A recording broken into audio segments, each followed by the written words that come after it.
Pursuant to Standing Order 108, we are going to continue our study of the Modernization of the Official Languages Act.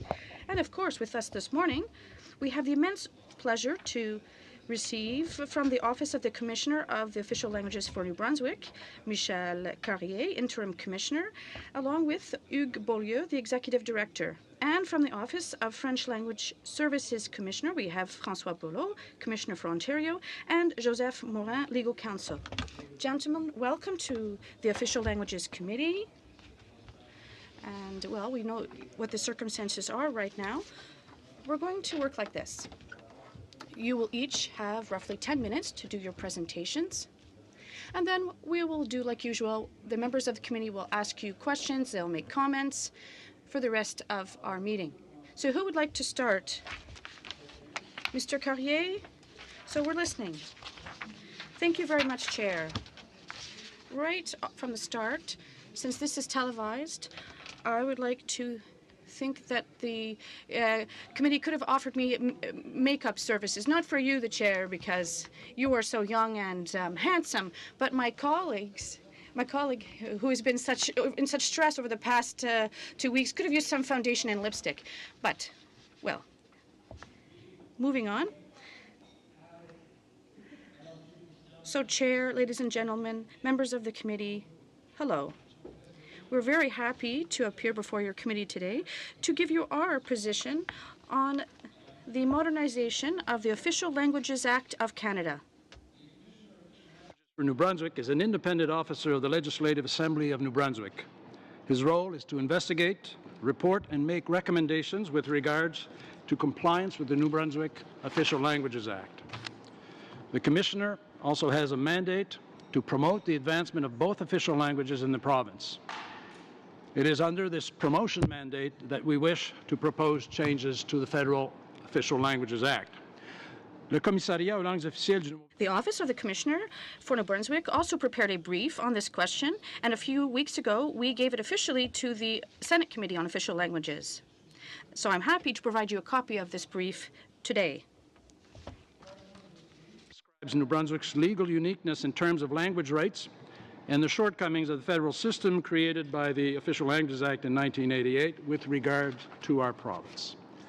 Part 2 calls on Parliament to address these gaps by recognizing New Brunswick's uniqueness in a modernized Federal Official Languages Act and, wherever possible, aligning the federal and New Brunswick language regimes.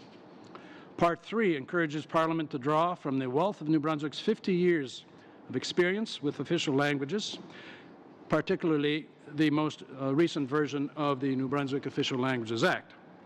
Permettez-moi de résumer brièvement. I'll provide you a brief overview of the first two parts of our briefing. Our office recommends amending the Official Languages Act federally to harmonize the obligations of the federal government and those of the New Brunswick government in terms of offering their services and communicating with the public in both official languages. As you know very well, federally, the public has the right to use French or English to communicate with the offices of the institutions of Parliament and of the Government of Canada, and to receive services where the use of French or English is subject to strong demand or is justified by the vocation of the office in question. The federal OLA allows several offices of federal institutions in New Brunswick to remain unilingual. Right now, there are at least 2 federal offices that only offer services in French and at least 51 federal offices that offer services only in English. Some examples are provided in our brief. However, provincially, people in New Brunswick have the right to use French or English to communicate in any office of an institution of the legislature or government of New Brunswick, and can receive services without condition. In other terms, the strong demand criteria does not apply to provincial institutions in New Brunswick. There is therefore a striking divergence between complete institutional bilingualism in provincial communications and services and partial and localized bilingualism in federal institutions. Parliament should therefore adjust the wording of Section 22 of the Federal Official Languages Act to reflect in New Brunswick the constitutional framework in which it operates, and to ensure that the federal system is consistent with New Brunswick's complete institutional bilingualism. The Office of the Commissioner calls on Parliament to modernize the Federal Official Languages Act in order to expressly require that the federal government offer its services and communicate in both official languages throughout New Brunswick. To achieve this, all that is required is to provide that the obligations set out in Section 22 apply to all offices of federal institutions in New Brunswick. L'article 16.1 de la Charte. Section 16.1 of the Charter enshrines the equal rights and privileges of French and English linguistic communities in New Brunswick, including the right to separate schools and cultural institutions that are necessary to their protection and promotion. This constitutional recognition, which is unique in Canada, is not at all reflected in the current federal OLA. Yet, the equal nature of these rights and privileges of official language communities in New Brunswick must be reflected in federal public policy. Federal Act, in light of the addition of Section 16.1 of the Charter in 1993, to provide for and regulate the federal government's obligation to consider the equal rights and privileges of New Brunswick's English and French communities. Such modernization could be achieved by providing in Part 7 of the Federal Act an additional commitment, along with an obligation to take positive measures to implement it, by the federal government to recognize and promote the equality of status, equal rights of New Brunswick's English and French linguistic communities, including the right of these communities to distinct educational and cultural institutions necessary for their protection and promotion. For example, the constitutional equality of both official linguistic communities in New Brunswick should guide and develop the development and implementation of federal government's immigration policies. The Federal Official Languages Act should require the federal government to take into account New Brunswick's specific linguistic balance and the recognition of the equality of status and equal rights and privileges of the province's two linguistic communities in its immigration policies, so as to maintain the existing linguistic balance. Integrating Section 16.1 of Canada's OLA must help to support concrete application of the Act, particularly with articles that are specific to our province. In other words, integrating Section 16.1 to the federal OLA must allow us to apply the the principle of equality between our two linguistic communities. Modernization of the OLA in Canada will support considerably the vitality of two official languages in New Brunswick. So thank you very much for your attention today. Thank you very much, Mr. Carrier. Now we're going to hear from Mr. Boileau from Ontario.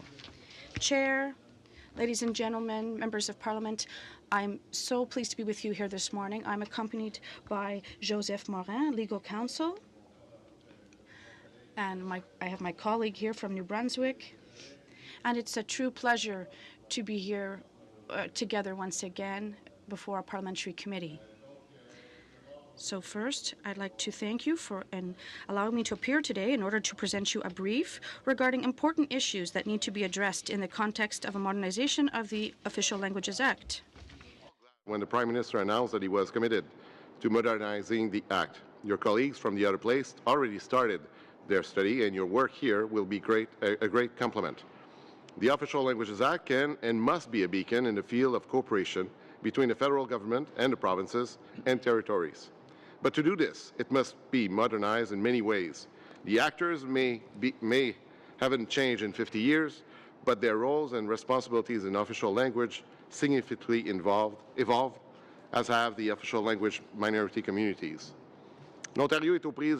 Ontario is grappling with the same debate. 2 years ago, I recommended that the government modernize the French Language Services Act because, like the OLA, it no longer answers to the realities of our society. I don't think they really heard me.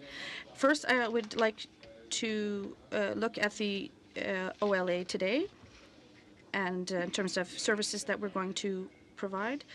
but I'm convinced that my federal colleagues will be much more specific than me on this topic. Secondly, I'll recommend that you strengthen the sections of the active offer of services. And third, I'd like to highlight the importance of mandating the application of the OLA to a central agency.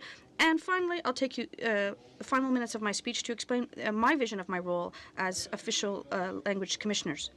French-speaking population is rich in its diversity through immigration as well as youth resulting from exogamous families and from families. Francophiles. In my very first annual report, I recommended to the Minister delegated to Francophone Affairs of Ontario, as it was known then, to review the definition of the French-speaking population to ensure it adequately reflects the new reality of this population. The method used at the time only took into account the mother tongue, which excluded more than 50,000 Franco-Ontarians. Par exemple, une famille immigrante. For example, an immigrant family having Arabic as the first language, but who often communicated amongst themselves at home in Arabic or French, was not considered by the government to be part of the Francophone population of Ontario, but they do live in French. And as soon as this family goes outside their house, they live in French, their kids go to school in French, they participate in activities of the Francophone community, they read papers, they go to the theater in French, but they're not considered Francophones. So I'm very pleased and proud that the Government of Ontario adopted in 2009 the inclusive definition of Francophone, or the IDF. This new method now captures those whose mother tongue is neither French or English, but who have a good knowledge of French and use it at home, like our family who is Arabic mother tongue. I also expressed the wish that a more inclusive definition of Francophones be proliferated in other provinces and within the federal government. I sincerely believe that a more inclusive definition of Francophonie ought to be a component of a renewed cooperative federalism focused on the specific interests and needs of Francophones. On October 25th, Ministers Joly and Bryson unveiled a plan to modify the regulation. The new method of calculated significant demand in regulations is more inclusive and allows more Canadians to receive services. Significant demand will grow, and so too will the number of government offices that will have to serve people in the language of their choice. Quite user-friendly. I'm pleased to see that under the new regulation, the community's vitality will be considered in planning of services. It's not quite clear how it will be integrated fully. That's something that remains to be worked out, preferably with your help and with the help of my federal colleague, but still it's there. As I recommended, elementary and secondary schools will be important vitality indicators and will have an impact on the calculation of significant demand. You must now ensure that the modernized Official Languages Act reflect the same vision evoked in the regulation and are based on an inclusive and qualitative definition of significant demand. Encore un mot sur le règlement. Il y a encore des zones grises aussi. Also, in terms of the regulation, there are some gray areas. There are a lot of points that weren't solved in this new regulation, so there are some gray areas. But I think the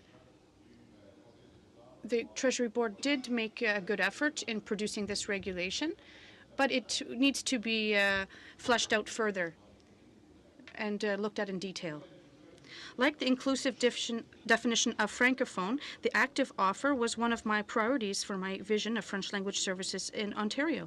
In fact, in 2016, I filed a special report with the Legislative Assembly of Ontario on the active offer and its importance in achieving the objectives of the French Language Services Act. Active offer is particularly essential when the public in question is vulnerable. I received several testimonials about the importance of the active offer, notably in the health sector. Office located in a space belonging to a French language college in Northern Ontario. The employees were speaking in French. The customers were conversing in French as well. The display was in both languages. However, when the employee spoke only in English to the client, the whole thing happened in the language of Shakespeare. L'offre active est essentielle.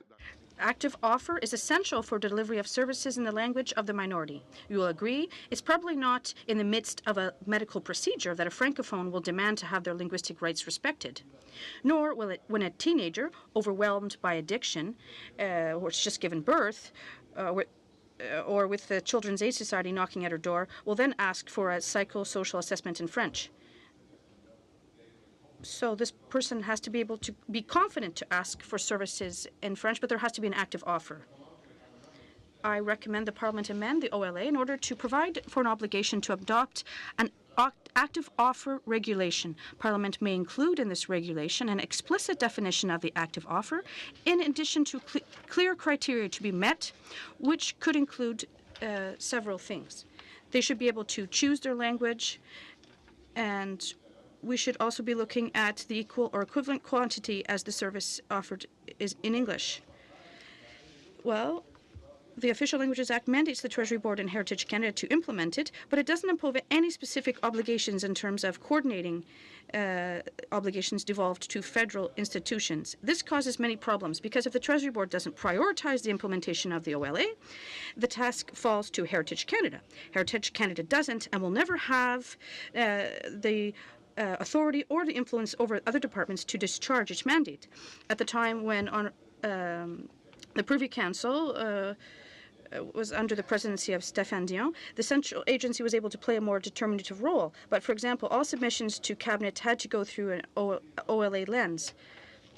So I've made many recommendations in this sense to improve the analysis of all files sent to Cabinet by a filter that considers their impact on the application of the French Language Services Act without great success.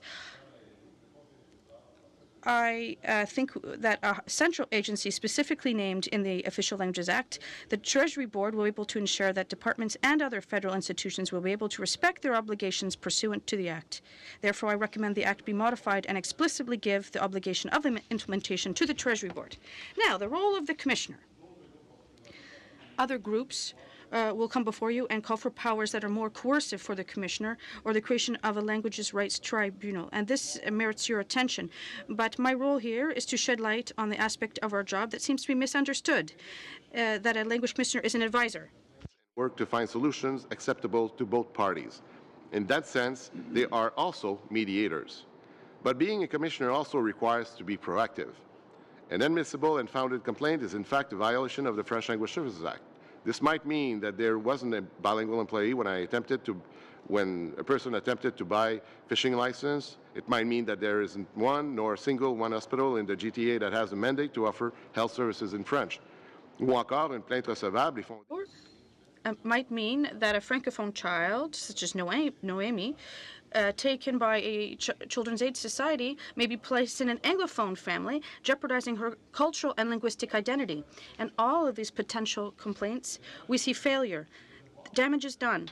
But as commissioners, we aim to prevent these failures by putting forward recommendations after investigations or after the work of the Ombudsman.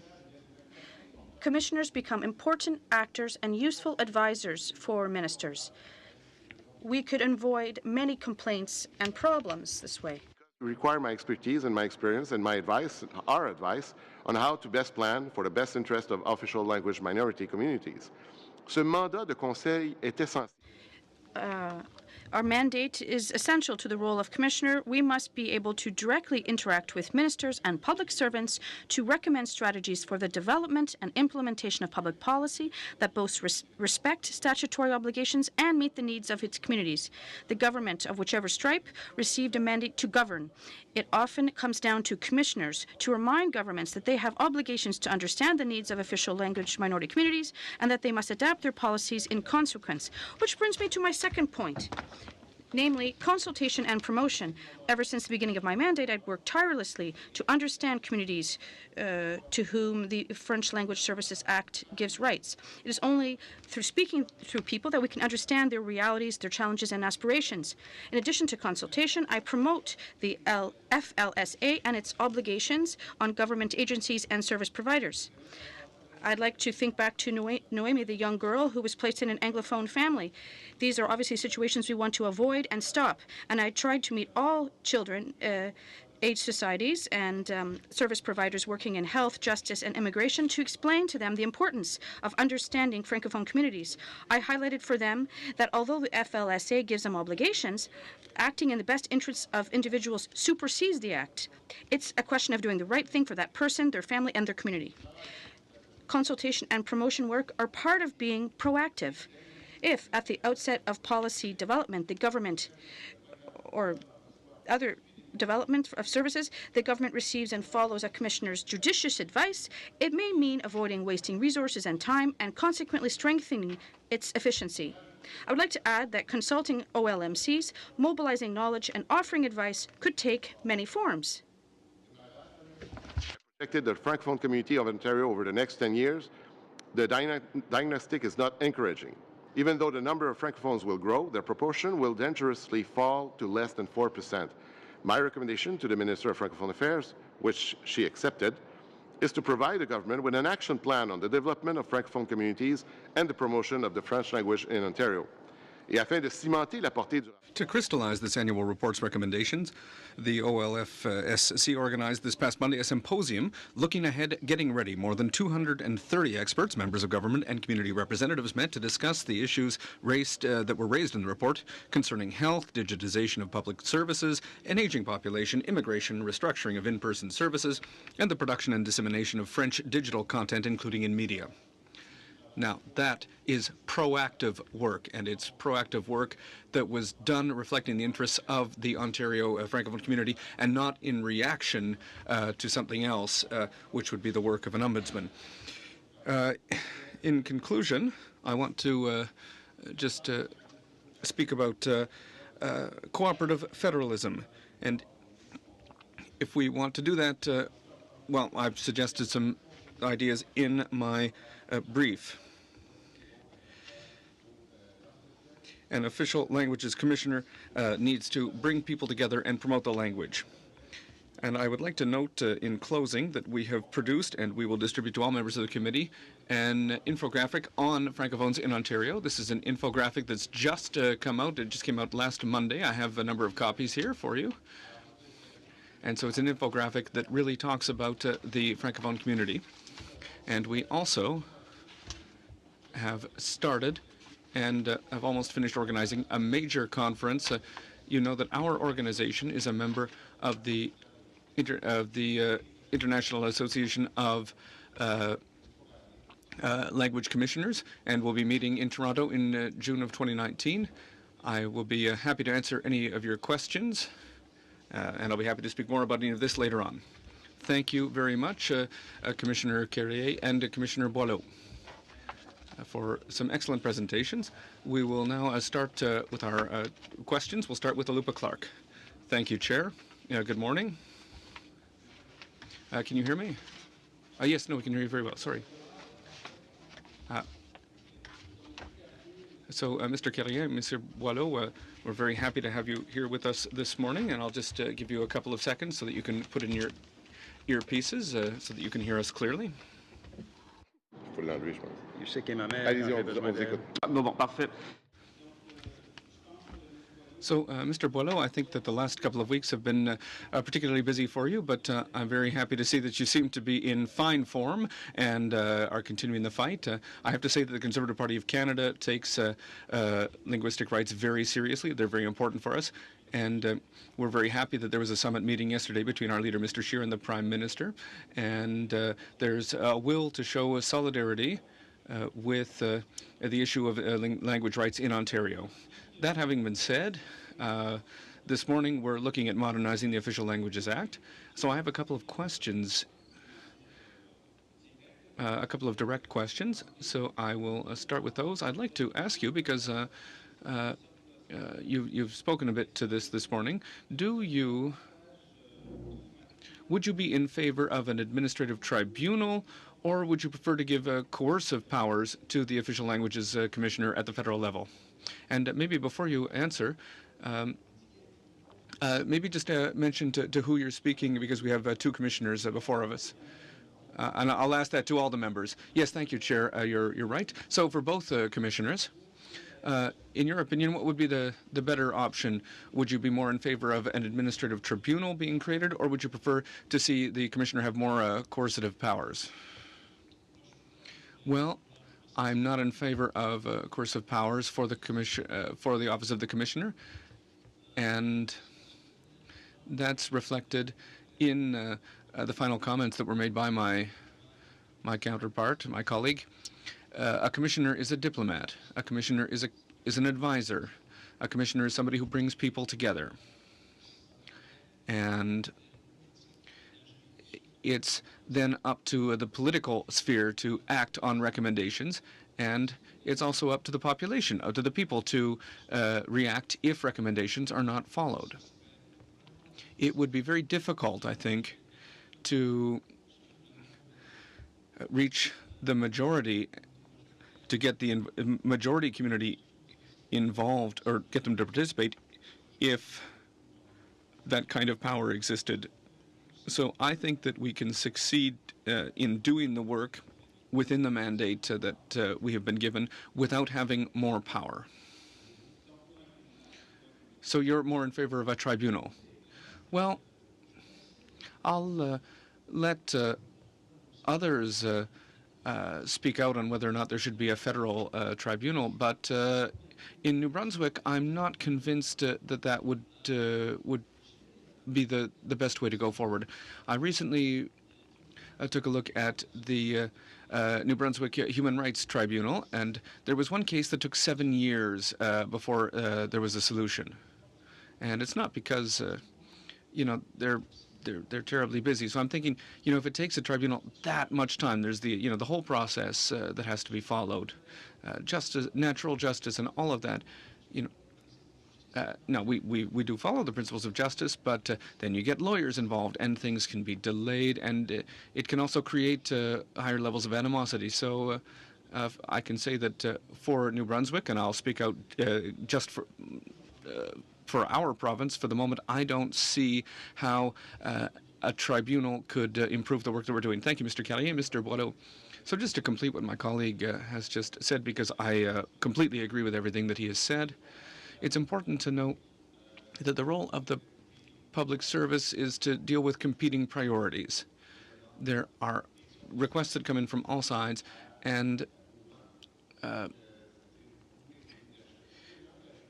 leadership is very important. So if a government makes a commitment, and if that commitment is translated into upstream work, if, for example, there's a central agency that is ensuring that the law and the regulations are respected, and that's doing the work to make sure that the law is truly being respected, well, that upstream work means that we will have fewer complaints downstream, and but if you had to choose, well, there's no doubt that there needs to be work done upstream, because between a tribunal or coercive powers, well, in my opinion, I think a tribunal is just going to weigh down the process. It will maybe even take away some responsibility from some departments or ministries, which will say, oh, well, you know what, we'll wait for the tribunal to make a decision before we do anything. And I don't think it's the best solution. I think it's much better to do upstream work with institutions, and we need to have a central agency that's very strong, with very clear regulations, and that has proper performance indicators as well, which can be followed. It's important that the public service and its leaders be held accountable in a very real way for progress that's made on the Official Languages Act. Well, I'm surprised to hear that because so far everyone else that we've heard from suggested that an administrative tribunal would be a good idea, but I've taken note of what you said. Now, Mr. Boileau, when you talk about how under Mr. Dion there was a secretariat for official languages within the Privy Council, well, you've said that you'd prefer that the Treasury Board be the central agency which would apply the law in a coercive way throughout all of government. Well, why would you be more in favor? Why are you more in favor of the Treasury Board than instead of, for example, renewing an official languages secretariat within the Privy Council? Well, a Treasury Board already plays a role in ensuring that laws are applied, and it also has control of the budgets, all the budgets. So that's practical, from that point of view. So the Treasury Board, because it controls the budgets, it has a certain level of power over all other departments and agencies within the Government of Canada, because they have the final word, because they control the budgets, and so that can have a direct influence on making sure that the Official Languages Act is respected. Thank you, Alupa. All right, so we're now going to go over to New Brunswick with René Arsenault. Well, thank you, Chair. I'm going to follow up a bit on the questions asked by my friend Alupa. So first of all, I have to say that the Liberal Party is really behind you, and we are happy to see this movement from the population, this pan-Canadian movement, which started in Ontario, but which is now crossed the country, and you can count on Liberals to find all of the solutions that we can and to help you out. I was also surprised to hear from you, Mr. Carrier and Mr. Boileau, and I should note that Mr. Carrier is the first official languages commissioner of New Brunswick. He was previously a secretary of the bar of Association of New Brunswick, so he has a lot of experience, and he has an interim mandate right now. He's been in an interim mandate for about 2 years. No. Well, we'll be able to go skiing, I guess, this winter. Now, we've heard from quite a few witnesses, and we're starting to see a consensus around the fact that the Commissioner's Office should become the single interlocutor, if you will, and that there should be a tribunal which could deal with any conflicts. So what you're saying, though, is has been well heard, the idea that this might take away some accountability from departments. Mr. Kelly, you talked about how things can take 7 years, for example, in the Administrative Tribunal for Human Rights in New Brunswick. But if we created a tribunal for official languages with some very specific parameters, could that make a difference? Well, it could be done. I mean, I was asked what I thought, and I think that we have a different opinion from what you've already heard. I think that's a good thing. But, we heard from legal experts. Oh, well, legal experts, I mean, we're legal experts, more or less, or we were in past lives. But, no, listen, I'm giving you my opinion. This issue it's an issue of creating political will. And are we taking away responsibility or accountability from politics if we have another level? We have the Commissioner's Office and we have the tribunals. And we know that in New Brunswick, tribunals can work well. There are some decisions that go to the Supreme Court after only 3 or 4 years. But I think that we need to do upstream work. And I've often heard comments from politicians who've said to lawyers and that, we agree with you, but we don't want to take these decisions. We want the courts, whether it be an administrative tribunal or a court, the Superior Court or the Supreme Court, we want them to make these decisions because that takes the responsibility away from us. This is what we hear from politicians, and I think that that's a lack of courage. It's a lack of commitment. It's a lack of understanding. So it's one thing to say that, we need some courage. Well, how do we do that? Well, we need to do work upstream. So if you look at the Official Languages Act, well, it was passed in '69 in New Brunswick, and it was redone in 2002, and so the Commissioner's Office was created at that time, so we've been around for about 16 years. We recently did a study, sort of an audit of what exists, and in terms of government services in official languages, there has been an improvement. We've seen considerable improvement. It's not something that you hear about. You often hear about the problems that exist, but there has been an improvement, and I think that the Commissioner's Office has had an influence. But what we had to do was to do upstream work. We had to meet with leaders within the public service or politicians. So even if we work at an arm's length from institutions, we can have those discussions, and we have had them to try to make sure that people understand what needs to be done. And, there are people who say that, it's we've had this law for 50 years and we're still fighting the same battles. And I'm sorry I'm taking up your time, but no, I understand what you're saying. But I'll play the devil's advocate. If this were to, this power to come back to a Treasury Board, and, we've heard other witnesses who said that maybe we need to change Section 8, paragraph 46.2 by adding Section 7 to the responsibilities, adding Section 7 of the OLA to the Treasury Board. But if we go back to what you were saying, there is often a lack of courage in politics amongst politicians. And the Treasury Board, well, and the president of the Treasury Board is a politician, and that person might lack courage. If we look at the last New Brunswick government, Minister Arsenault, who had some conflict with the Official Languages Commissioner when that person was just doing their job. So maybe we might, I mean, the Treasury Board at the end of the day is still led by a politician. So if we're giving more power to the Treasury Board, how do we make sure that obligations are applied objectively and that they're not affected by a lack of political will? Well, you need to have very strict rules and very clear directives, and by having regulations which are strong and which are applied without any doubt, and regulations which, if they are not applied, that there would be consequences.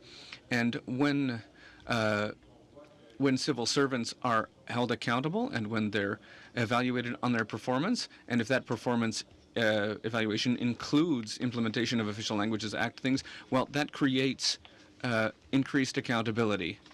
We're also saying that if you give more coercive power to a commissioner, you have to be very careful, because it's very hard for a commissioner, and I know that, if a commissioner were to have to, for example, indicate that laws have been broken or that sort of thing, well, the commissioner no longer becomes a mediator, they become an enforcer, and that makes the work of the commissioner much more complicated. So think about that. So really think carefully before you give additional powers to commissioners. We don't want commissioners to lose their ability to find, for example, alternative measures to deal with complaints. It's something that we do in New Brunswick and in Ontario. And that would, if we're going to lose that power of being a mediator and get into more of a legal process where we have to listen to two parties and choose between one or the other, well, that becomes a lot more complicated. Thank you, René. I will now go to Francois. Thank you, Chair, and thank you, Commissioners, and thank you as well to everyone who's with us today. Now, before talking about the modernization of the Official Languages Act, I'd like to talk a little bit about the context in which we find ourselves today. And the federal commissioner recently said in a letter in November of 2018 that there's an erosion of rights which goes beyond the borders of Ontario. And this announcement made by the government of Ontario is has not only hurt Franco-Ontarians, but it's going beyond Ontario. And it's affecting, for example, what's happening in Saskatchewan.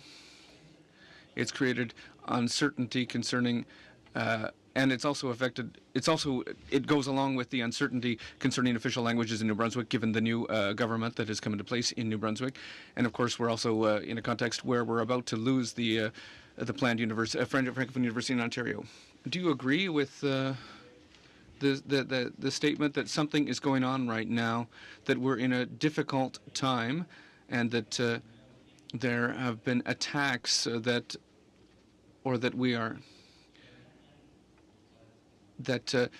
rights to French language services across the country are being affected? Well, it's a very difficult question.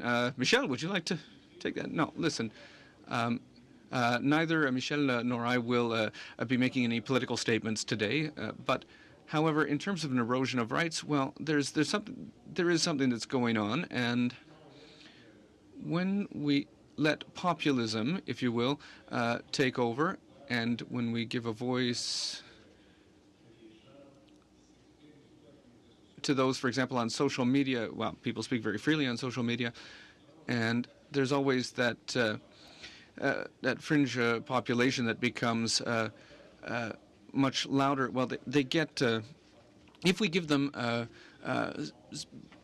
the opportunity to speak out, these people will feel like their point of view is legitimate, and that's all right. In a democracy, we want to hear all points of view. It's not a question of censoring or censuring one group of people or another, but the question of the facts, what's factual, often gets a little bit clouded. So when we say that, we spend billions and billions of dollars on official languages, what's the issue here? That it's important to make sure people understand that that's not actually the case, that it would cost more to not offer services in French, in my case in Ontario, for example, if seniors were to go to their doctor and not understand what they're told, go home, and then they have to go back to the doctors a few days later, or go to an emergency room because they didn't understand, well, health costs would triple. Same thing for mental health or issues for youth. There are so many issues where,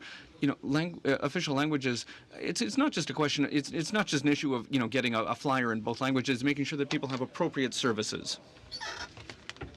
So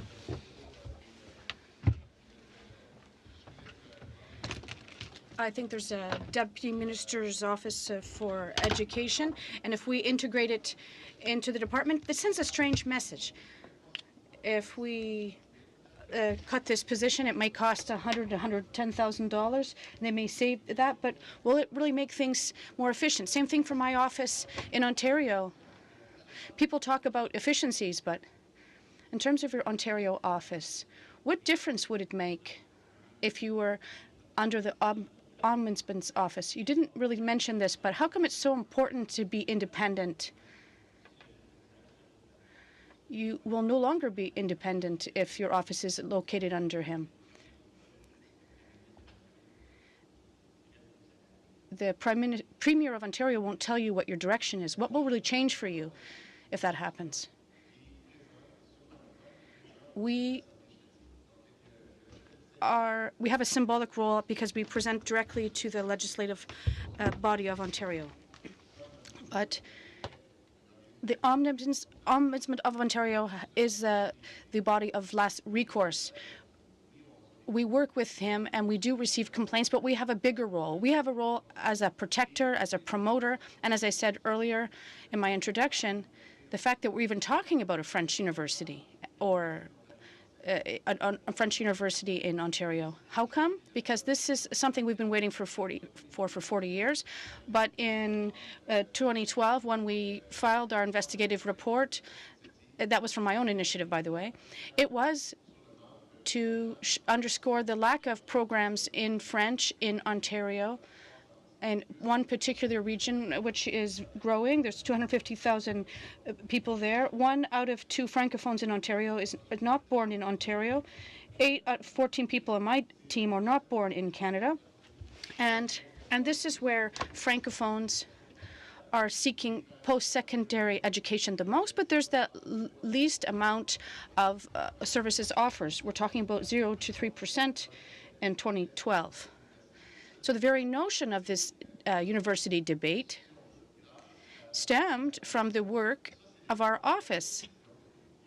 And that's something that Ombudsman could not do. That's not his DNA.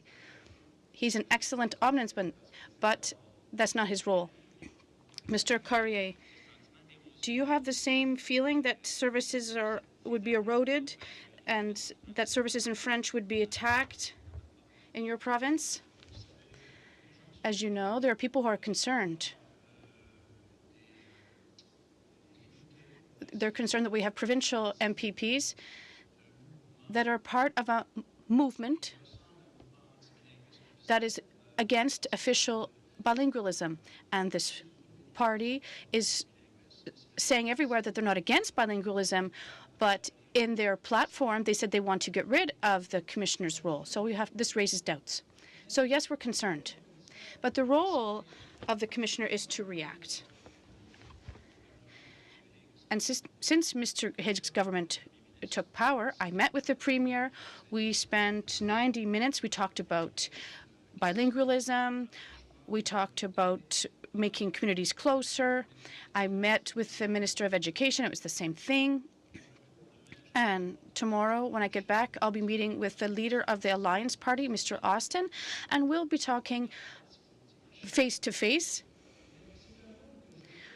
But it is a role I can play as a commissioner because I'm independent.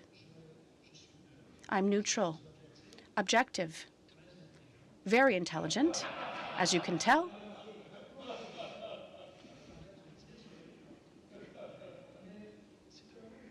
But this is the role I can play.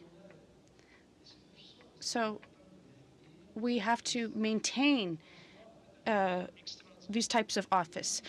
François has done extraordinary work, and people who have seen him, they've seen how he's respected all communities in Ontario, and overnight they decided to drop a key stakeholder for Francophones in Ontario. I can't understand why. I'm not the only person who's upset. There'll be protests, but recognition of the role that the Commissioner plays in the current climate is particularly when there's populism. People no longer trust the elite. So we have to try, as Michel Doucette said before, to get the majority involved. We have to show that these are fundamental values for everyone, but everyone hasn't understood this. Have I spoken too long, Chair? No, that's okay. Thank you, Francois. Now we're going to move to Ms. Fortier. Hello. Thank you very much for being here with us this morning. As you know, I'm from Ottawa-Vanier, and I represent a Francophone and Francophile community, which is very strong, and French is part of our DNA. So we're shocked right now about what's happening in Ontario. I also had the privilege in my previous life to sit on the Consultative Committee for Francophone Affairs, and I sat on this committee for almost 8 years. And I was able to bear witness to how the Commissioner's role and apparatus has transformed. It was created in 2007, and this person was directly accountable to the Francophone minister at the time. And in 2014, the Commissioner became independent. And there has been a transformation that has taken place of the government apparatus. There has been an understanding that we need someone who's independent to see how we can better serve Francophones in the province, and this transformation has allowed you to make progress. And I'd like to recognize the work of the only Commissioner we've had since the beginning, and all of your reports were very constructive. We've really made progress. I remember one particular report. Many government stakeholders were saying, wow, we're talking a different language here. So I'd not only like to recognize the contribution of the previous government for having done this transformation, but also I'd like to recognize the leadership role that the Commissioner has played in making progress for his project to be independent. We have a new government, and we've taken a step back. They've announced that all the work that has been done over these years and will no longer exist, and we're going to end this independence. So I'm going to get to my questions for Mr. Boileau, but I'd like to understand, with this experience, what can we do to really protect what's happening in Ontario, and how can we modernize the Official Languages Act federally to prevent when we have a changing government, or how can we give the Act teeth to make sure we can continue to represent the interests of Francophones living in minority communities, and also Canadians throughout the country that would benefit from the value add of French and English in our country? Could you perhaps explain how we can modernize the OLA to make sure it has teeth for the future? Ironically, when we became independent in December 2013, we wanted to make the position apolitical. We wanted to make sure that this position, even though I did have to go through a very thorough process to make sure they chose the best person for the position, there were many people who wanted it at the time. Well, I had to report to the minister. The minister, Madeleine Meilleur, at the time, gave me a lot of latitude to do my work. And there was another minister might have had a different approach. They could have told me such an investigation I was working on could have been dropped. They might have had a different angle. We should not politicize services in French. And that's why we've made our recommendation to make sure that this position reports to the Legislative Assembly. And that's what we did in 2014. The Legislative Assembly, when a majority party is in power,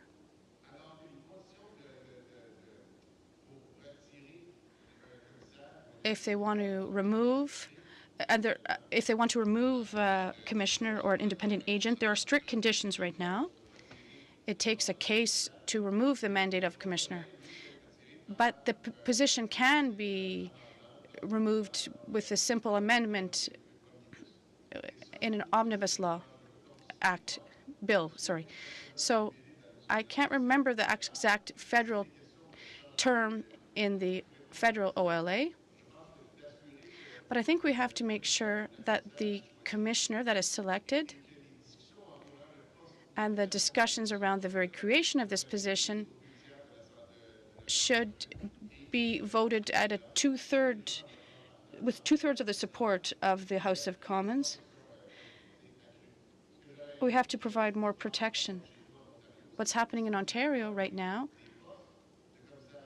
if they make changes to commissioner for environment or children, there is always a debate at Parliament, and most parliamentarians have to agree to eliminate this position.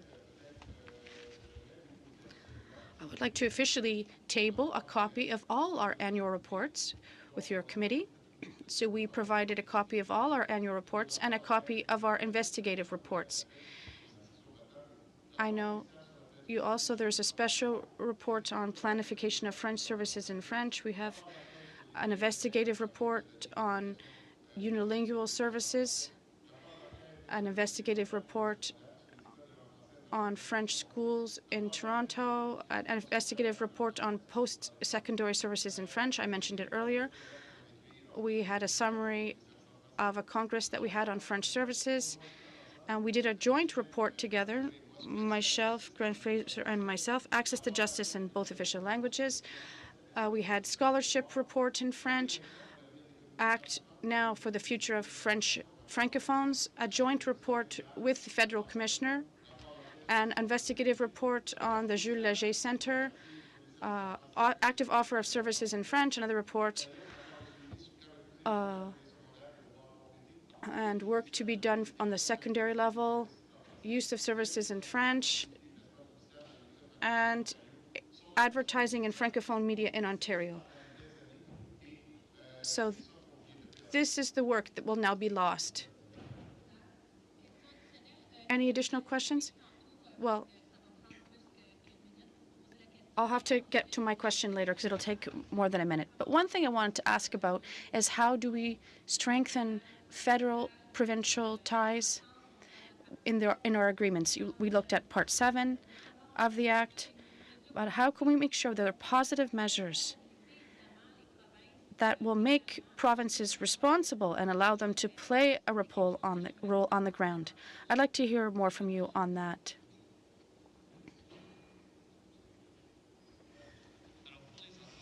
In terms of the FPT agreements, we're using the federal method increasingly to make sure that Francophones outside of Quebec and Anglophones in Quebec benefit from protected services and programs, whether it's immigration, early childhood, justice. We have to keep these services, but we have to provide a better framework. Recently, we saw in BC where the federal government established that, yes, there was agreement between the federal government and the province, but that this agreement did not require specific measures under the Act. And this is dangerous because under Part 7, we have to make sure that we have linguistic clauses in these agreements that are strong and strict. Both levels of government have to be responsible for the services they provide, and we have to make sure that there is accountability in these agreements as well, because if the province or territory receives federal funding, for OLMCs, the province has to make sure that it proves that they did use these funds for the objectives that were in the linguistic clause of the federal agreement. We're going to suspend for a few minutes and take a break.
I guess I'm going to begin by asking you, I know that you had made mention to harmonizing what goes on at the provincial and the federal level with regards to commissioners. So the Office of the French Language Services Commissioner of Ontario and the Office of the Commissioner of Official Languages of Canada have recently gone through a process where they've harmonized. Can you please go into more detail and tell us why it's important to have this happen?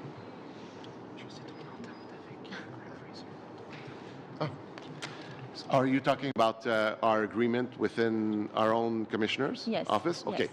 So it's very simple, and we have an agreement as well with New Brunswick, and New Brunswick has an agreement with OCAL as well. So what we do is that we know that complainants usually don't exactly know where or who is in charge, and we find the place for them to go. So as in regards to complaints, if I receive a complaint in regards to federal institution, then I will tell the complainant, but I will also, if the complainant agrees, I will track this complaint to my federal colleague so that he in turn can take over, so that it would be less hassle for the complainant per se.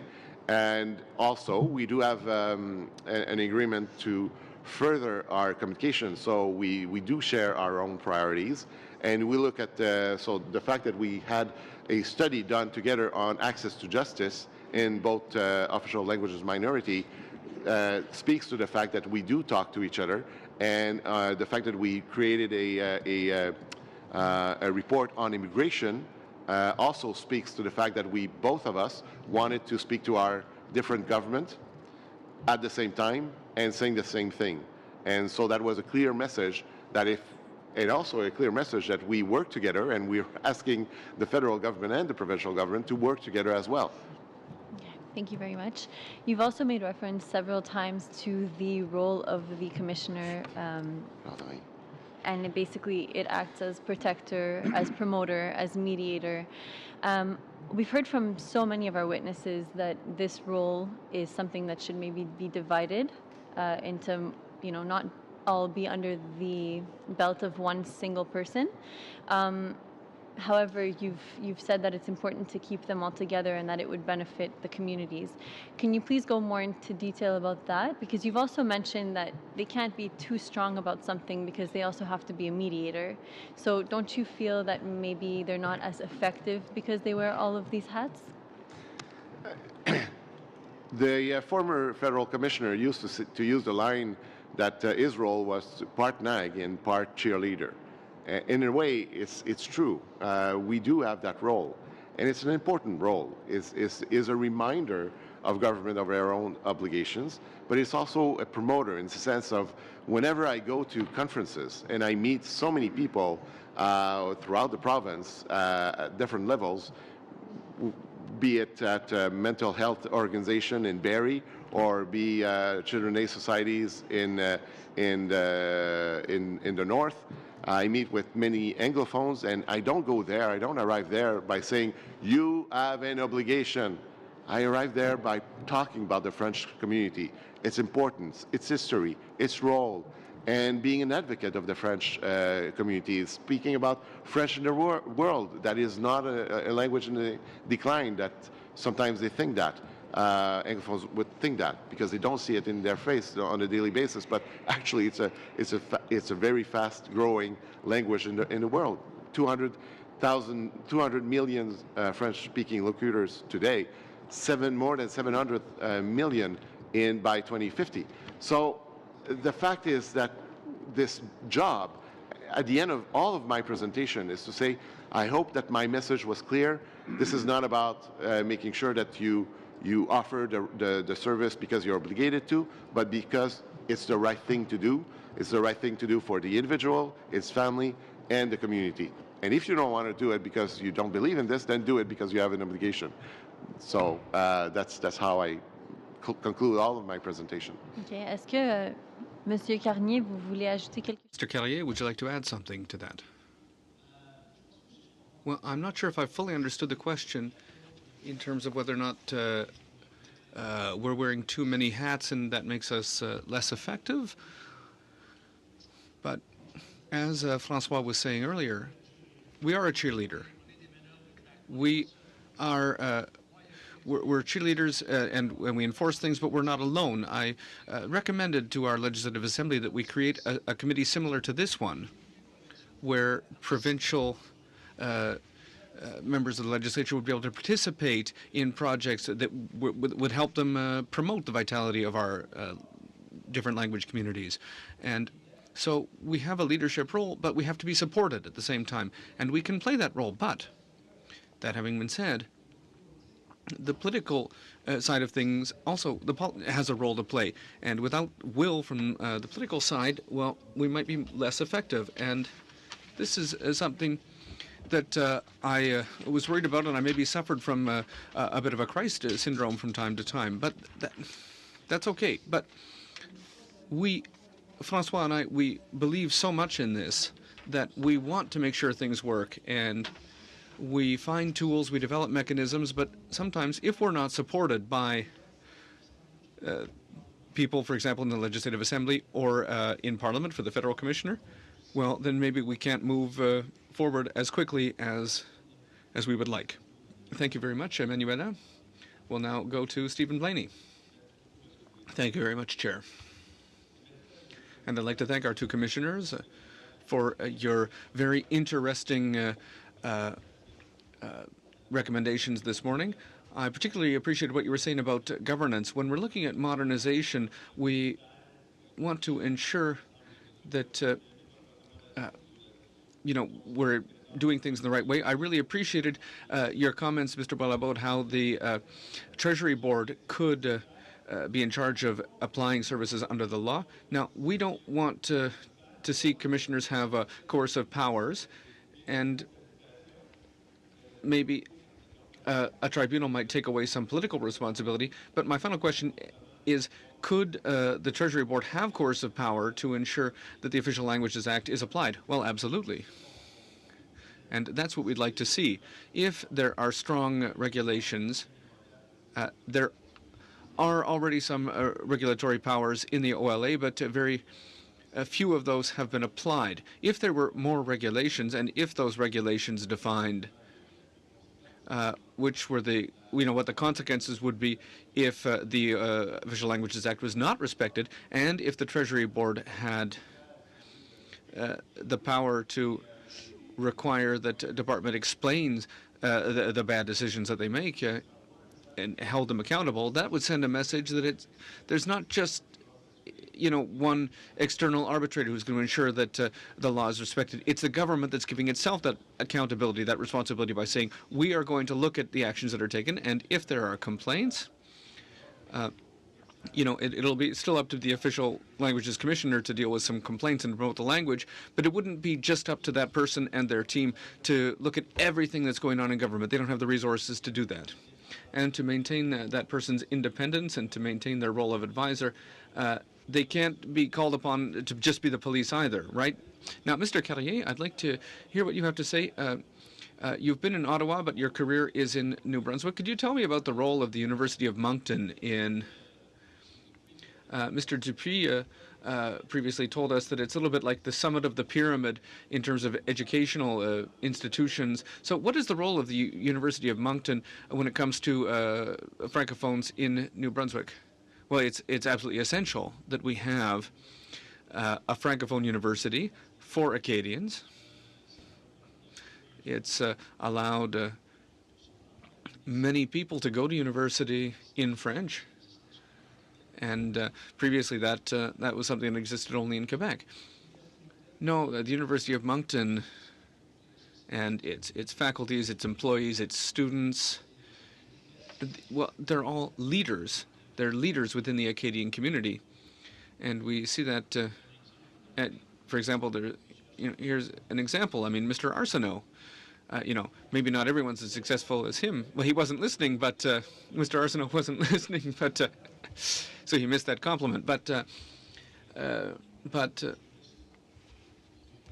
we were talking earlier about the role, for example, of lawyers who've gone through law at the University of Moncton. Well, what they've been able to achieve is incredible. That's really a summit in terms of linguistic rights, that we now have a jargon for common law in French. So the University of Moncton is essential to the vitality and the survival of the French-speaking community in New Brunswick. And would you say that the province of New Brunswick has benefited socially and economically through the creation of the University of Moncton? Is that something that's been an advantage to everyone in New Brunswick? Yes, absolutely. All right, so my question, and now I see that Mr. Sampson from Nova Scotia, I don't know if he went to the University of Moncton. Maybe he could talk to me more about it.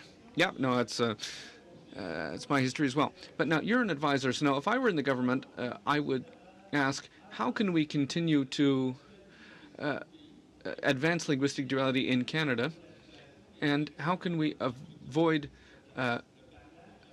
polarization and backlash to that? How can we continue to show the constructive, positive value of linguistic duality and the steps forward that we're making, and avoid the kind of, you talked about populism, I'd like to hear about that. How can we avoid backlash to that, if I have a couple of minutes left?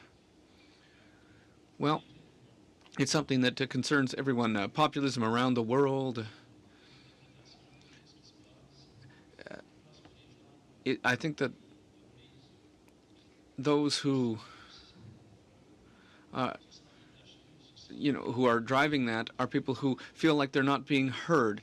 They feel detached. They don't feel like they're part of the decision-making process. Yesterday, I was listening to an interview that former Prime Minister Harper gave on the subject of populism, and saying that these are people who don't understand the concepts of free trade and free markets. They're detached from all that. They're unhappy, and so they're finding ways to move forward. They're proposing simplistic solutions to complex problems. So what that means for us is, well, it brings back feelings against official languages, which, have always existed amongst a small group of the population. And now there are people who are maybe a little bit more vocal because of this populism movement, which are trying to find simplistic solutions to everyone's problems. And official bilingualism has often been an easy target for those people. And now with social media and everything, there's a forum which allows these people to speak out and to speak with each other. So if we want to reach these people to make sure that they better understand why this exists, we need to do some myth busting, if you will. There are myths about the billions of dollars that are spent. So we need to bust those myths, and we need to talk about the benefits. The Conference Board of Canada put something out recently that talked about how bilingualism contributes billions of dollars to Canada and to Ontario. So I think that in a democracy we need to continue to have a dialogue with people who are asking these questions. And maybe we're going to have to find better tools because of this populist movement. It's something that we're having to learn as we go. And I found it harder over the last 5 years since I came back into this to do my job because of this movement. But listen, if we want to have a society that works, that recognizes the value of everyone, that recognizes the value of ethnic communities, official language minority communities, etc., well, we need to keep talking. So I don't have a solution. Thank you, Stephen. Thank you, Stephen. We're now going to go to Nova Scotia with Daryl Sampson. Well, thank you very much. I'm going to start by supporting what you were saying about the University of Moncton. First of all, I'd like to thank you for being here. All four of you, Mr. Carrier, your work is ongoing, and Mr. Boileau, who has a slightly higher profile today, for better or for worse, and who has clearly shown the importance of defending the French language. So just to go back to what my colleague across the way was saying, the University of Moncton, not only has it been good for New Brunswick, but just to give them a bit of education, about 40% of the students in New Brunswick when I was there were from Quebec, and that was because they could save a year of university because they didn't have to go through Cégep, and second, because they wanted to be committed to the Francophone community outside of Quebec, and they wanted to make sure that they could work with Acadians. Now, personally, I did my studies completely in English. There was no French school where I grew up. So at home, we just spoke French, unless there was an Anglophone around. And when I had to choose a profession, well, I had to choose whether or not I wanted to live and continue to contribute to the French-speaking society. Well, to do that, I had to find a French-speaking university. There was one in Nova Scotia and one in New Brunswick, and I couldn't go to Ontario. At the time, there was no university, and we still don't have one today. And wow, that's tough. But I'm going to ask a few specific questions. Now, I know I'm recognized for being able to, for my very long preambles, but there's one thing that I found very interesting in both presentations this morning. You touched on some very important points, so I'm going to try to get to the heart of that. So, Mr. Carrier, first of all, the point that you made about alignment between the federal and provincial offices. Yeah, that's a very important point that you've made there. There are a lot of services that are offered only in English in New Brunswick, and you only have 45 seconds. But can you talk more about this alignment? Thank you. Well, it's hard to be clearer than I was in my brief. We think there is some confusion due to the divergence between the two levels of government, but I think it will enhance the vitality of French in New Brunswick. Do you agree that the new changes to the regulations will really help this issue? Yes, absolutely. So the federal government has supported this. Another thing is the link between the two is very important. It's the whole question of immigration. You said, Mr. Carrier, that we need a linguistic balance.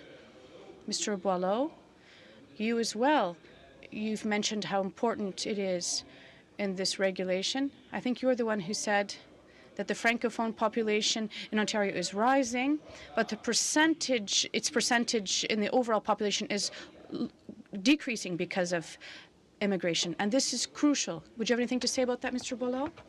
45 seconds. Immigration. Well, we need two things to make sure that these 4.7% of Francophones will be higher in coming years. We need two things. We have to have a continuum in education from early childhood to adult education. We also have to look at Francophone immigration. We have to have strategies for selecting, welcoming, integrating, training, and retaining immigrants. Very good. Thank you. You really have touched my heart this morning. But your description of the role of the commissioner speaks to me. If I was a party leader, well, if I was in the government, that's great. If I was in the opposition, well, I could live with that. But if we had a commissioner that's doing this work for me, and he's promoting French, protecting rights, who is being proactive? As you say, you don't just show up at meetings and say, oh, you have to do this. But often people don't see this work. 75% of tricky cases are even solved before even they become cases. So if I were head of government, I'd like to have you on my team. You can solve problems in life. Well, if you solve a major problem in terms of official languages, this is exceptional work. Go ahead. 3 weeks ago, well, last year we presented a study on designations. We wanted to revitalize the idea of having a designated institution in Ontario. And since the implementation took some time, we proposed this discreetly, not publicly, to the government of Ontario, a basis on which the office could work. And now we have more organizations in the Toronto region that are designated fully or partially, and only 3 out of the 330 have been there for 30 years. So we put forth a scenario. We advised the government. We wanted to have an objective of having more organizations that offer services in French. And we looked at how it could be done on the ground. Mr. Carrier, one last question, very important. You have 30 seconds. Imagine the commissioner, as soon as the premier is elected, you have a face-to-face meeting. Tell me how your meeting with the premier went and how the meeting with the head of the alliance went.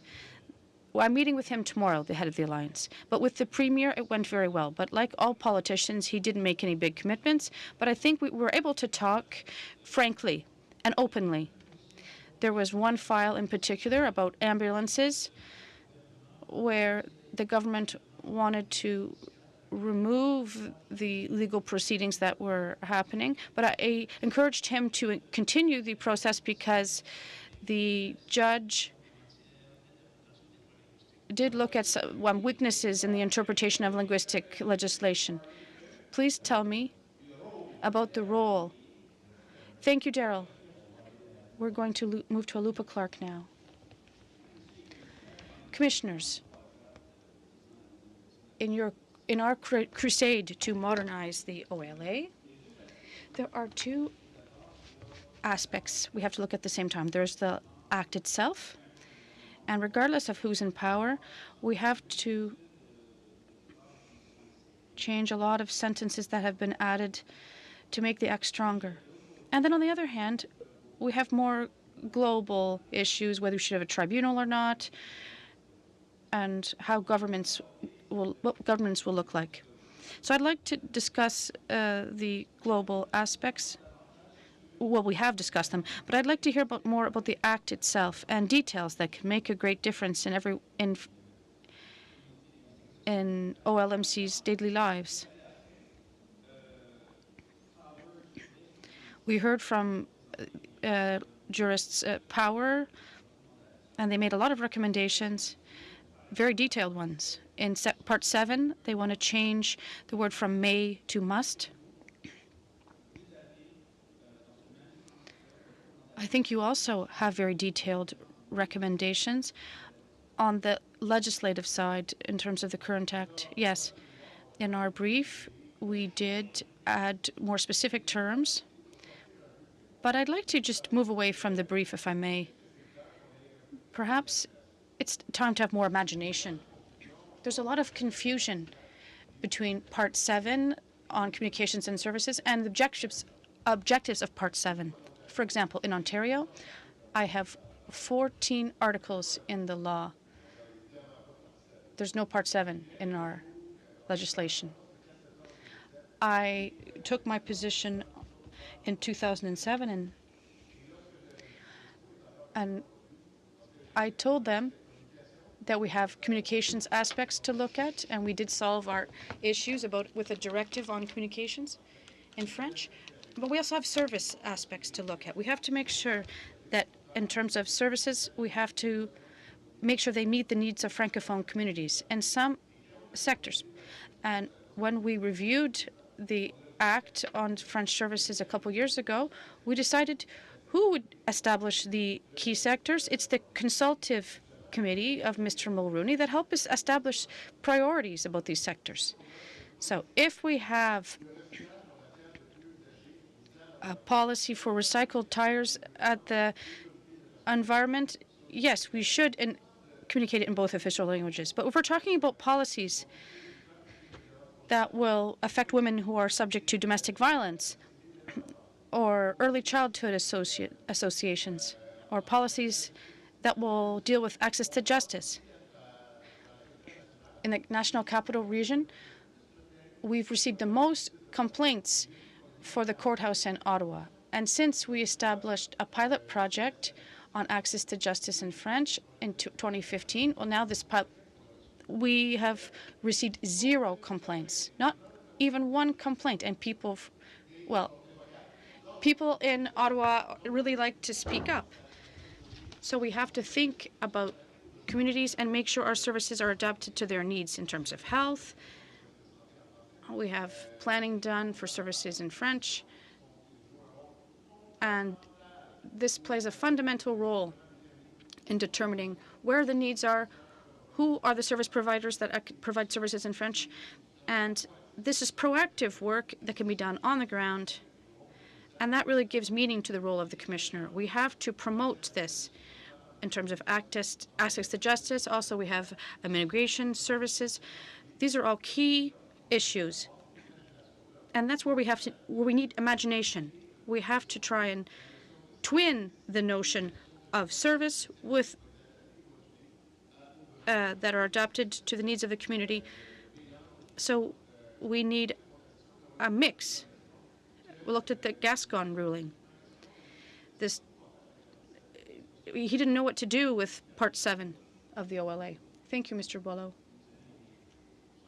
Do you have any particular legislative changes that you'd like to mention? In our brief, we did make some suggestions. You could read them later. But I don't think they're very detailed. These are just suggestions to improve the Act, but we didn't really look at details. If I've understood correctly, in your presentation, you seem to say that you wanted to see recognition for the specific bilingual nature of New Brunswick's province in the OLA. Some people think, legal experts think this is not necessary. Mr. Duceppe said earlier that if we recognize the uniqueness of New Brunswick, we'll have to recognize this everywhere. We know what the Charter writes. We are specific in New Brunswick. And I believe we're not really losing anything if we put something in the Act that operationally public servants who work every day with the Act, well, we could put this in there. It could be some symbolic. We have to make sure that it is there and that there's no doubts. In New Brunswick, here is what we have in terms of constitutional rights. So why can we not reflect this in the Act? That's another tool we have. We have to get the majority population committed. We have to have dialogue. So that's another message we could send. Thank you very much, Alupa Clark. Our next round of questions, I have several people who'd like to speak. It will be a round of 4-minute questions, and we're starting with Mr. Choquette. Thank you very much, Chair. I'd like to go back to what Mr. Boileau said earlier in terms of the reports you've done. You talked about where the project for a French university in Ontario started. Can you explain the work you did, the creation of this project? There's a board and programs that have been created, and this process is really taking place. And tell us what your needs are and how you've worked on it.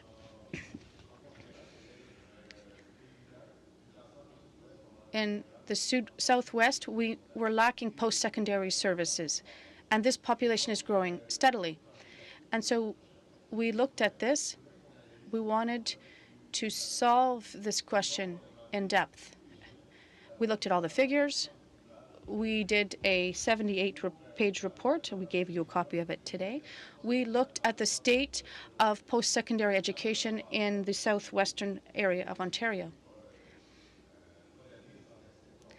We really looked at the future, and we looked at access to education, and we realized there was a shortcoming.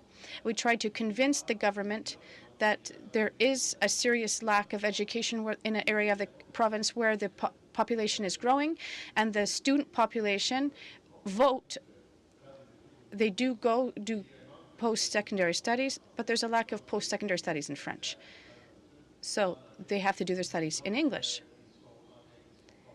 So they're trained in English. And then there are really tough situations where we have Francophones who become nurses, and they are reluctant to speak in French because they did not learns technical terminology in school. So to avoid these type of situations, we advised the government to offer post-secondary education in French. And when the report came out, it was somewhat, we sparked a fire, and it was somewhat of a controlled fire, but we had various organizations who took this report and they looked at post-secondary education in Ontario. There was dialogue between the community and the government. The government did 2 other studies that confirmed our investigative report, by the way. It confirmed that our needs and our figures our figures came from the Ministry of Education. So then we had dialogue with the community, and we took a step back. We said, now this is no longer our job. It's up to them, the community and the government, to decide. And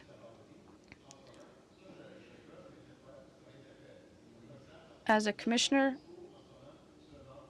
there's still a clear lack of education, post-secondary education in the southwestern region of Ontario. What can the federal government do?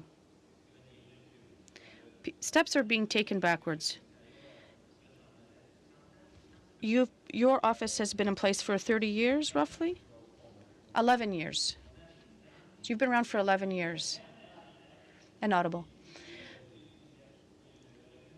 And there's also been a step back in terms of the university, with its programs are almost all ready to go.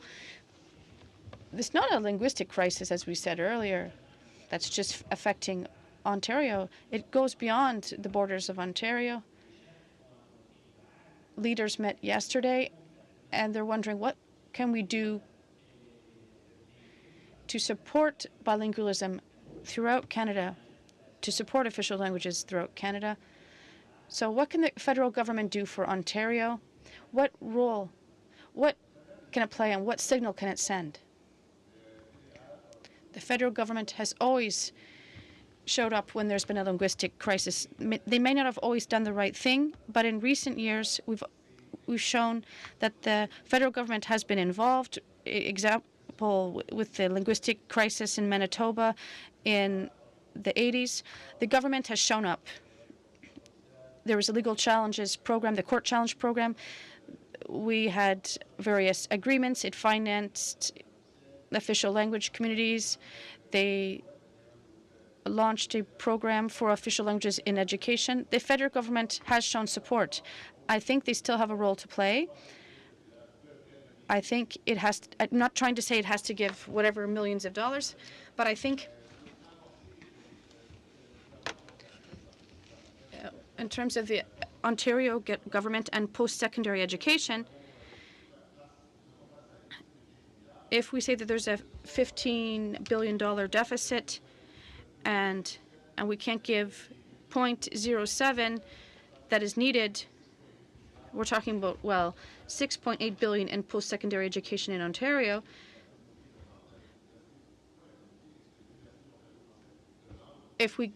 What the French University of Ontario is asking for is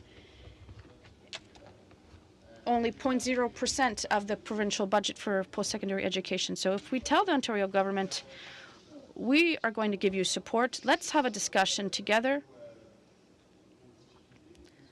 What are your difficulties? If they're financial, let's talk about it. I think you need to send the right message. We have to have cooperative federalism, and this is something all Canadians would like. Thank you very much. Mr. Blaney, 4 minutes. Very good point. Thank you very much, Chair. Excellent point, Mr. Boileau, about mechanisms within the federal government. And I'd like to continue on what Mr. Choquette is saying.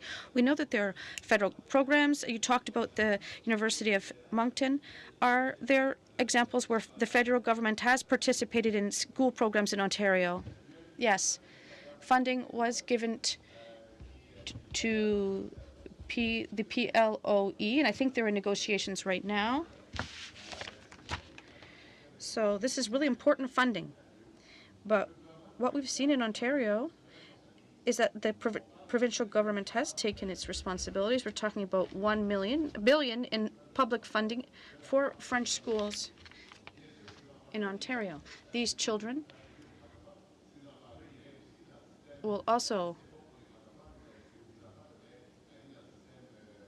be in the Anglophone system too. It's not just for Francophones, this funding. But the federal government does provide support. It's not the same support per capita as the Ontario government receives.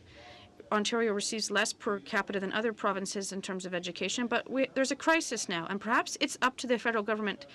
It should wonder what it can do more.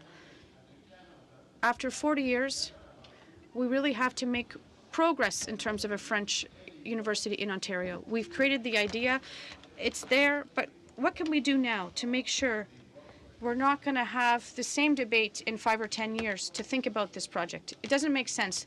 The community, Francophone community deserves better. It's very diverse, and it also deserves better.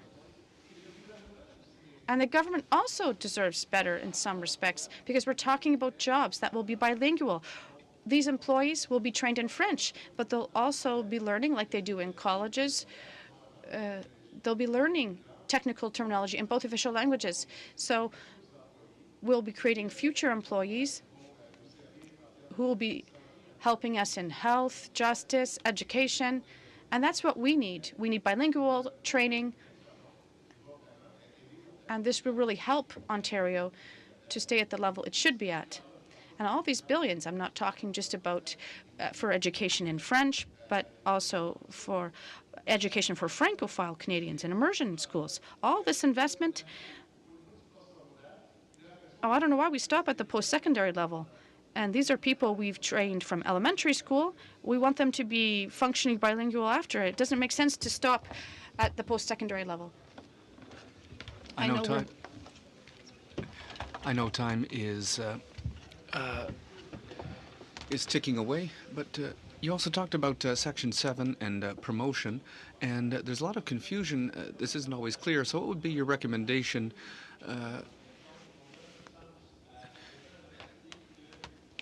to make sure that we have not only an active offer, but also in terms of doing a better job of promoting the French language? Well, first of all, we need to establish criteria. Now, we have criteria in Ontario. We've created 6 criteria which can be implemented in terms of regulations on the active offer in Ontario. Now, I won't, but those are, you can find those in our brief. But so the federal government might be able to say, well, we could have a more clear definition of what active offer is, and to what extent the active offer, and in what context does there need to be an active offer, and that could be detailed. And we've suggested some solutions. And now I know in terms of Section 7, there's some confusion between the objectives of Section 4 to communicate and to offer services to the population, and services which are modulated depending the needs of the population. I would suggest you read the De Rocher decision from the Supreme Court from a couple of years ago. The Supreme Court looked at this, and they made a distinction between Section 4 and Section 7. And that distinction is sometimes misunderstood, and I think that increased clarity and certainly a regulation that would apply Section 7, that would help. We have the power. I think we do. We have the power to do that. We have the power, but there's never been any regulations that have been put in place for Section 7. Sorry, Stephen. I'm going to have to interrupt you and move to the next speaker.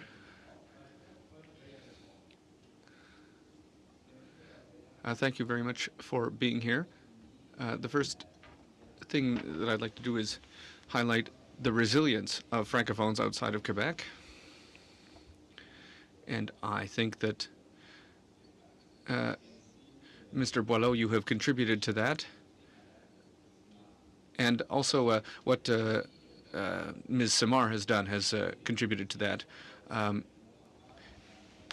Madame Bombardier appeared on Tout le monde en parle a couple of weeks ago, and well, based on her comments, she reawakened people in Quebec to this issue, and it's thanks to the efforts of both Quebecers and people outside of Quebec that we can maintain this island of Francophones in North America. So I think that a new relationship is being built between Quebecers and Francophones outside of Quebec based on what's been happening recently.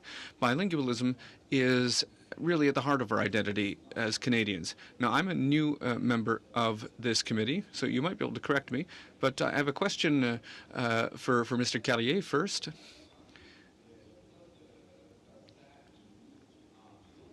If there are changes made to the position of the commissioner in Ontario, well, could the federal government have a program where they would put in place a commissioner for each province, and if would that mean greater accountability? Is that something that could be envisioned, or is that not constitutional if the commissioners were to be appointed by the federal government? If we had a commissioner, a federal commissioner for each province for official languages, well, the federal commissioner's office has, is present across the country. There's an office in Moncton, but it's under federal jurisdiction. It doesn't have any provincial jurisdiction. But can they talk about accountability, transfers of funds? Could they look at these questions? Could they have a dialogue with the provincial office?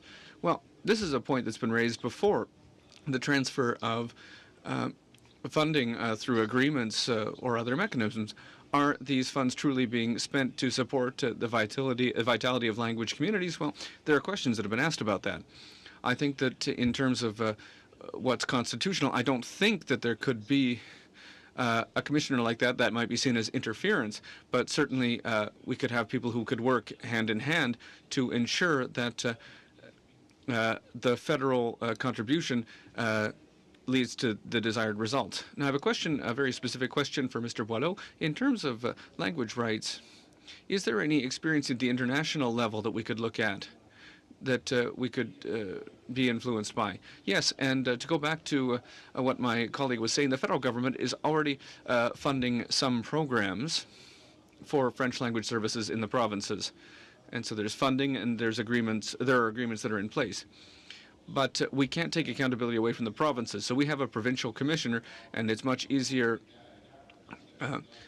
for us to work with the province. We're part of the same family. So if somebody were to come in from another level of government, well, that would make things a little bit more complicated. So to answer your question, we're part of the International Association of Language Commissioners, and I had the pleasure to have a WebEx conference last year on, for example, active offer, and we have expertise in that.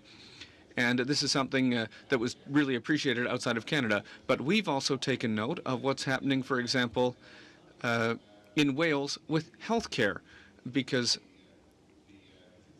they have some initiatives which are very interesting, which are very good in terms of offering health services in Wales.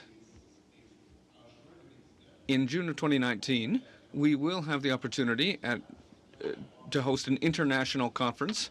There are going to be over 250 participants from around the world. The conference is already fully organized, and we're going to even produce a book. We have a publisher, and we're going to publish a book written by international experts who will explain what is the role of a language ombudsman. And there will be some case studies from around the world in that book. That book is going to be published at that conference. It's also important to note the Official Languages Act of Canada,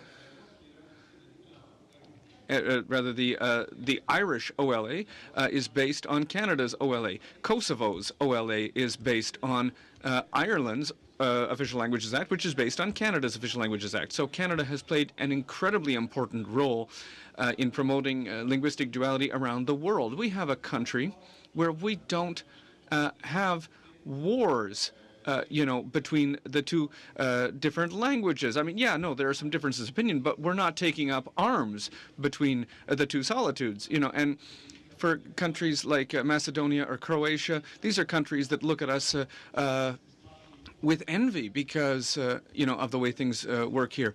And we're working, for example, with our colleagues in New Zealand who might join the international organization. Romania also is looking at joining this international organization. And all this is being put in jeopardy because our office might not exist in June of 2019. So happily, I've talked about this with the Ombudsman in Ontario, and that person might be able to take charge of that, but we've had no support from the federal government, despite the fact that this is a year of celebration. It's the 50th anniversary, and maybe because we're a provincial organization, maybe that's why they've closed the door on this. But I would ask you that if you know anybody who's anybody, maybe you could get the message across that this conference is an international conference. It's taking place in Toronto, and it's also during the Indigenous Languages Year, and all of our panels are going to have a representative from Indigenous communities, not just from Canada and around the world. So I think that it would be a great opportunity for the government of Canada to seize upon and to offer some financial support, but also to participate in. Thank you very much. Paul Lefebvre. Thank you. From Sudbury. Yes, thank you, Chair. A graduate of the University of Ottawa in the French Common Law program. But Mr. Carrier, Mr. Boileau, thank you very much for being here this morning. And thank you, Mr. Boileau, for your comments and for your invitation. Certainly we're aware of the conference that's going to be happening in Toronto, and we'll follow up on that. Thank you. I'd like to talk about the Court Challenges program. And when I went to the University of Ottawa, as a student, I remember, the Montfort fight, and I remember that the Court Challenges program had supported the legal efforts that were undertaken and helped the Montfort case go forward. So, based on your experience and in your opinion, the Court Challenges program and the fact that, it was there, it was cut, and then it was put back in place, what's the importance of this program for official language minority communities to have access to this program? Well, full disclosure, I was the first DG to put in place the Court Challenges program in 1994, so I might be a little bit biased, but I thought it was important to note that. Well, listen, obviously it's absolutely essential, whether it be in terms of making sure language rights are respected, or for it be our Anglophone friends in Quebec, or our French-Canadian fellow Canadians across the country. Since its creation, when it was just a little program under the Department of Justice at the time, this is a program that has evolved and grown over time. It's in terms of its defense of equality rights and language rights, it's an absolutely essential tool. It allows communities and individuals to level the playing field, if you will, even if it's not possible to do that 100%. But, for example, all the funds that are invested by attorneys general